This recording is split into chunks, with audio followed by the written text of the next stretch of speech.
Coming from Bihar मुझे लगता था कि I am carrying an accent with me, और काफ़ी बार बाहर आउटसाइड बिहार लोग इस चीज़ को नेगेटिव तरीके से भी देखते थे। जब मैं अपने घर से प्रिपेयर कर रही थी मुझे भी काफ़ी प्रॉब्लम्स आती थी, तो मुझे एक बुक ऑर्डर करना पड़ता था ऑनलाइन और फिर 7-8 दिन उसका वेट करना पड़ता था। मैं अपने आप को जब कंपेयर करती थी उन एस्पिरेंट से जो दिल्ली में रहकर प्रिपेयर कर रहे हैं, तो मुझे बहुत बुरा लगता था और मैं अपने फेलियर्स को कहीं ना कहीं उस एक्सटर्नल अनकंट्रोलेबल फैक्टर पर ब्लेम करने लगी। प्रीलिम्स के 10 दिन पहले तक भी मैं रात भर जग रही थी और जो प्रीलिम्स का एक्चुअल टाइमिंग होता है उस समय मेरा ब्रेन सो रहा होता था। हेलो एवरीवन, मेरा नाम गरिमा है और मैंने इस बार यूपीएससी सिविल सर्विस एग्ज़ाम में सेकंड रैंक प्राप्त की है। और इस वीडियो के थ्रू मैं आपसे अपनी जर्नी थोड़ी बहुत शेयर करनी चाहूँगी। जब मुझे जोश टॉक से इनविटेशन आया कि मुझे अपनी जर्नी शेयर करनी चाहिए, तो ये फीलिंग थी मेरे अंदर कि क्या नया बता पाऊँगी मैं आप लोगों को।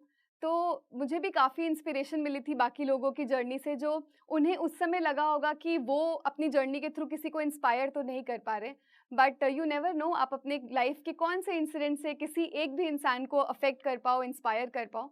तो अगर आप मेरी जर्नी से थोड़ा भी रिलेट कर पा रहे हैं and I am able to inspire you, guide you, help you और talk to you as a friend, I am more than happy. तो जब हम लोग एक एस्पिरेंट की तरह प्रिपेयर करते हैं तो काफ़ी बार हमें 3 साल 5 साल इस पूरे प्रिपरेशन जर्नी में लग जाते हैं। We live many lives as an aspirant, on personal front, on family front. तो उस पूरे जर्नी का कुछ पार्ट मैं आपके साथ आज शेयर करना चाहूँगी। तो let's start with how I began preparation for UPSC CSE. तो एक इनिशियल मोटिवेशन होता है सबके अंदर, जो मोस्टली ड्रिवन होता है with social prestige associated with the exam, और ड्रिवन होता है कि एक राइट करियर अपॉर्चुनिटी है, क्योंकि the platform that we get is diverse and जो जॉब्स और जो चेंज आप ला सकते हैं एक सोसाइटल लेवल पर, वो बहुत ही ह्यूज है। लेकिन the main daunting task is not how you start, but how you stay in this preparation. Start तो सब कोई कर लेते हैं, बट इस प्रिपरेशन में टिके रहना फेलियर्स को देखने के बाद भी, आई थिंक ये सबसे बड़ा फैक्टर है इस एग्जामिनेशन में। इसी वजह से ये बहुत सही कहा जाता है कि आपकी preparation as an officer begins जब आप यूपीएससी की प्रिपरेशन स्टार्ट करते हैं, क्योंकि आप अपनी इस पूरी जर्नी में इतना कुछ देखते हैं, इतना कुछ फील करते हैं, इर्रिस्पेक्टिव ऑफ आप एक सिलेक्टेड ऑफिसर बनते हैं या नहीं।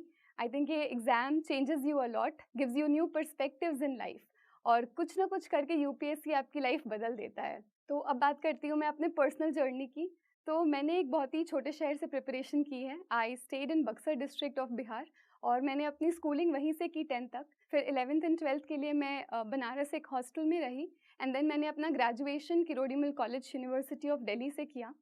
और किरोड़ीमल कॉलेज आने के पहले तक मुझे ऐसा लगता था कि शायद I will not be able to compete with the people of outside world, with the people जो लोग कॉन्वेंट से पढ़कर आ रहे हैं या जिनका एक्सपोजर मुझसे बेटर है। मुझे ऐसा क्यों लगता था कि मैं कम्पीट नहीं कर पाऊँगी, बिकॉज़ मेरा जो अपब्रिंगिंग है वो एक छोटे शहर से है। मुझे काफ़ी एक्सपोजर नहीं मिला, काफ़ी अपॉर्चुनिटीज़ नहीं मिला, जो आजकल बच्चे 10th तक ही गेन कर लेते हैं। और रोज़ दिन ब दिन द सोसाइटी और जो स्कूल एजुकेशन सिस्टम है वो बहुत कॉम्पिटिटिव होता जा रहा है। बच्चों के पास को करिकुलर्स का एक्सपीरियंस होता है, a lot of exposures are there, but वो सब मुझे नहीं मिला। और मुझे कुछ स्पोर्ट्स में भी अच्छी खासी डेवलपमेंट नहीं हुई थी, तो मुझे हर चीज़ से रिलेटेड लगता था।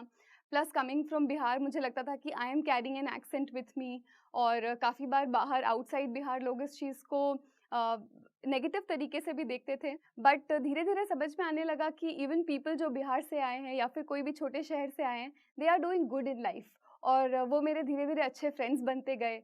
और फिर मुझे रियलाइज़ हुआ कि लोग आपको आपकी पर्सनैलिटी के लिए जानते हैं, पहचानते हैं, आपके एक्सेंट के लिए नहीं, आपके बैकग्राउंड के लिए नहीं। अल्टीमेटली जो आपके साथ रह जाता है और जो जिस चीज़ से लोग आपको आइडेंटिफाई करते हैं, वो है कि आपका उनके साथ कैसा रिलेशन रहता है, एंड दैट इज़ कि आपने क्या काम किया उनके लिए। And this will remain through out. What matters is कि आपने जो कुछ भी करा, आपका जो भी बैकग्राउंड है, आपने उसको कितना डेडिकेशन के साथ किया। ये बहुत इंपॉर्टेंट है कि अगर आप अपने आप को किसी एग्ज़ाम में या किसी भी करियर में डेडिकेट करें, तो आप सबसे पहले सारे ऑप्शंस को एक्सप्लोर करें। एंड इस चीज़ का एक्सपोजर मुझे दिल्ली यूनिवर्सिटी में मिला। I had a lot of friends जो बहुत डिफरेंट बैकग्राउंड से थे और काफ़ी डिफरेंट करियर अपॉर्चुनिटीज़ परस्यू कर रहे थे। तो वो एक जो माहौल होता है, वो जो इंटरैक्शन होता है डिफरेंट पीयर ग्रुप्स के साथ, सीनियर्स के साथ, टीचर्स के साथ, आप अपने आप को भी एक रीडिस्कवर करते हैं। तो वो जर्नी जब आप अपने आप को रीडिस्कवर करते हैं ड्यूरिंग योर कॉलेज ईयर्स, वो बहुत इंपॉर्टेंट है। आई थिंक मुझे लगता है कि वो 3 साल ने मुझे काफ़ी शेप किया in terms of my personality, under confidence कम करने में और अब ये रियलाइज़ कराने में कि आप किस स्टार्टिंग पॉइंट से स्टार्ट कर रहे हैं ये इम्पोर्टेंट नहीं है, but in the end the finishing line is same for everyone. मुझे लगता है कि किसी भी प्रिपरेशन में, स्पेशली यूपीएससी जैसे एक्सटेंसिव जर्नी में, फैमिली का रोल बहुत स्ट्रांग होता है। और मेरे केस में खास करके आई थिंक मेरी मदर एक सिंगल मदर है and she has been the pillar of support for me.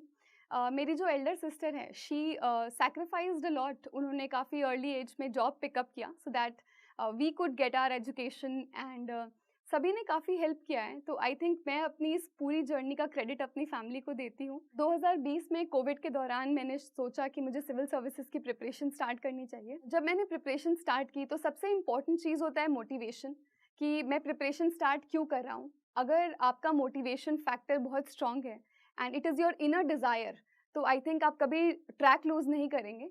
But if it is something कि आपको सिर्फ सोशल प्रेस्टीज चाहिए या फिर सिर्फ एक अच्छा करियर चाहिए, तो मे बी आपको एक स्ट्रॉन्गर फैक्टर ढूंढने की ज़रूरत है so that you can stay and stick in this preparation. मुझे ये एहसास हुआ कि मुझे ज़्यादा खुशी तब मिलेगी जब मैं जो परेशानियों से मैंने डील किया है अपने लाइफ में, कि एक छोटे शहर में रहकर अच्छे स्कूल्स ना हो पाना, हॉस्पिटल्स ना हो पाना, तो दीज वर द प्रॉब्लम्स जो मुझे लगता था कि शायद मुझे कुछ करना चाहिए। और हर एक इंडिविजुअल एक अपने सोसाइटी को पूरी तरीके से तो चेंज नहीं कर सकता, बट एटलीस्ट एक कंट्रीब्यूशन कर सकता है। दूसरी जो रिक्वायरमेंट आती है वो है गाइडेंस की, रिसोर्सेज की, कि आप किस तरीके से इस प्रिपरेशन में आगे बढ़ेंगे। तो मैंने ऑनलाइन इंटरनेट का काफ़ी हेल्प लिया एंड आई थिंक आज के टाइम पर इंटरनेट एक ऐसा ऐसा टूल है जो कि लोगों को एक्चुअली में जो भी डिवाइड है उसे ब्रिज कर रहा है। तो इंटरनेट का काफ़ी अच्छा यूज़ करना चाहिए एंड इंटरनेट के थ्रू ही मैंने एक अपनी बुक लिस्ट बना ली and I was very fortunate. मेरा एक बहुत अच्छा पीयर ग्रुप था, हम लोग साथ में प्रिपेयर करते थे, we used to discuss books and we made our own strategy.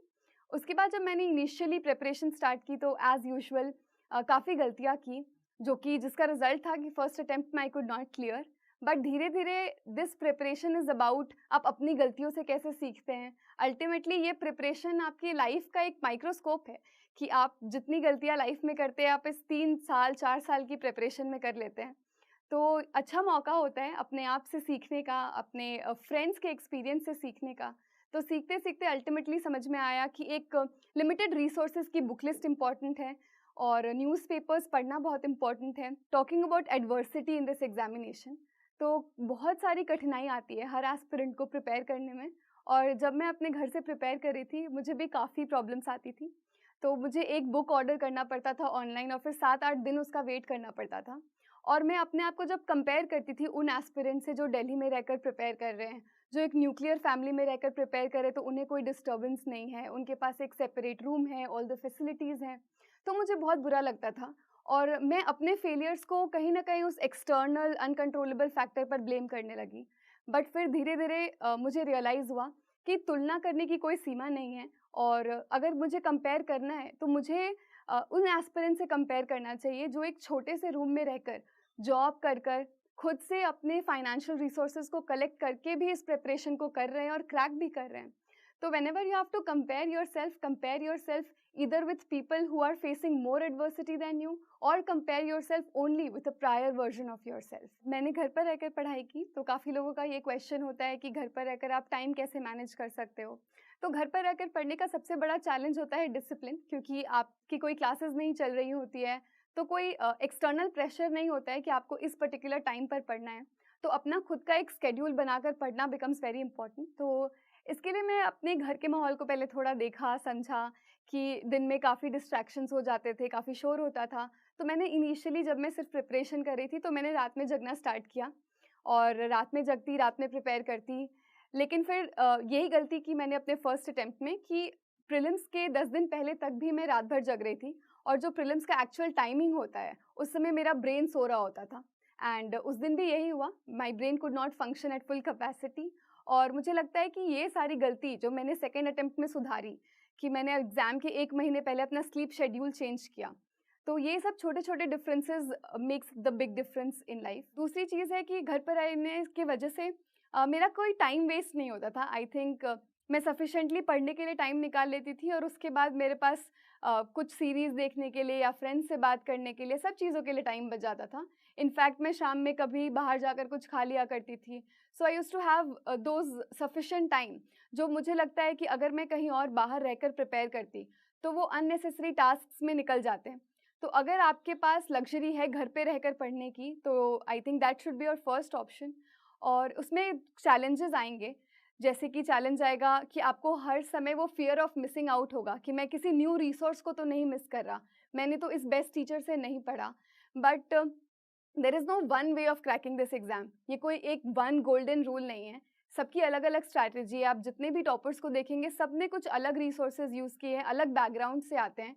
तो अल्टीमेटली ये एग्जाम पैटर्न इस तरीके से बना है कि आप किसी भी बैकग्राउंड से आए हो, it will give you immense opportunity. तो घर पे रहकर प्रिपरेशन करने की अपने एडवांटेजेस हैं, और चैलेंजेस को आप धीरे धीरे समझ जाएंगे और अपनी फैमिली के हेल्प से डील भी करना सीख जाएंगे। तो ये जो इंटरव्यू प्रिपरेशन थी मेरे लिए, ये एक्सपेक्टेशन से ज़्यादा डिफ़िकल्ट थी, बिकॉज़ इनिशियली ये मेरा पहला इंटरव्यू था, और मुझे बहुत डर था कि given my background, given my communication skill, क्या होगा क्या नहीं होगा। बट जब मैंने प्रिपरेशन स्टार्ट की, 1-2 मॉक इंटरव्यूज़ दिए, तो मुझे ये समझ में आया कि it's not that difficult also. जब मैं इतनी इंटरव्यू प्रिपरेशन कर ली, मॉक इंटरव्यूज़ दे दिए, अच्छे फीडबैक्स आने लगे, तो लगा प्रिपरेशन तो सफिशिएंटली हो गई है, और उस समय कॉन्फिडेंस भी आ जाता है। फिर आता है एक्चुअल इंटरव्यू का दिन, तो आप कितनी भी प्रिपरेशन कर लो, एंग्जाइटी को कोई नहीं रोक सकता। एंड सिमिलरली उस दिन इंटरव्यू वाले दिन आई वाज एंग्शियस, और इंटरव्यू रूम में जाने के 10 मिनट पहले तक आई वाज वेरी नर्वस कि क्या होगा क्या नहीं होगा। जब आप उस रूम में जाते हैं, आपको लगता है कि people only want to have a conversation with you. Interview preparation सिर्फ और सिर्फ बुक्स पढ़कर या न्यूज़पेपर पढ़कर नहीं होता। आई थिंक आपके लाइफ के एक्सपीरियंसेस को भी काफ़ी पूछा जाता है।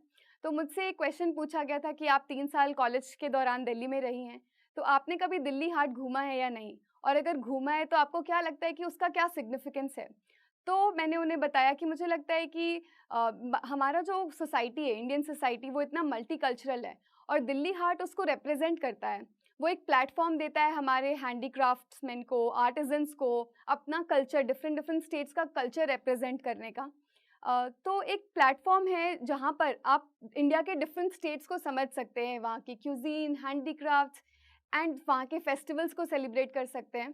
तो आपके लाइफ के छोटे छोटे मोमेंट्स जो आपने कभी किसी से डिस्कस भी नहीं किए, मे बी आपको वो डिस्कस करने का मौका मिलता है इंटरव्यू प्रिपरेशन में।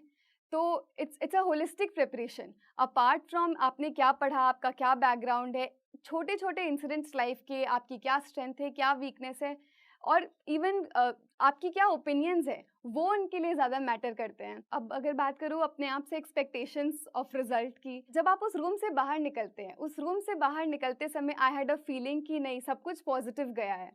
तो एक फीलिंग तो थी कि शायद ये एग्ज़ाम क्लियर हो जाएगा। मुझे कभी एक्सपेक्टेड नहीं था कि मुझे रैंक 2 आ जाएगी। एंड जिस दिन रिजल्ट आने वाला था, उस दिन सुबह तक मैं नेक्स्ट प्रीलिम्स की तैयारी कर रही थी।